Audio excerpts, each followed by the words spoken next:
गोड्डा में असम के मुख्यमंत्री हिमंता बिस्वा शर्मा ने चुनावी सभा को संबोधित किया और वादा किया कि अगर झारखंड में बीजेपी की सरकार बनी है तो संथाल परगना में एनआरसी लागू जरूर किया जाएगा। उनका कहना है कि बांग्लादेशी घुसपैठ के कारण संथाल की जनसंख्या संरचना बदल रही है और आदिवासियों की संख्या लगातार घट रही है।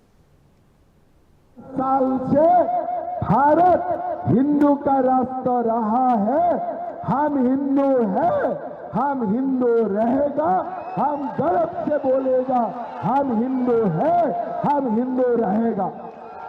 आपका ये वोट हमारा भविष्य के लिए, ये वोट हमारा युवाओं के लिए, ये वोट हमारा आने वाला भविष्य के लिए। इस बार हारेगा तब कभी नहीं जीतेगा, इस बार हारेगा तब कभी नहीं जीतेगा।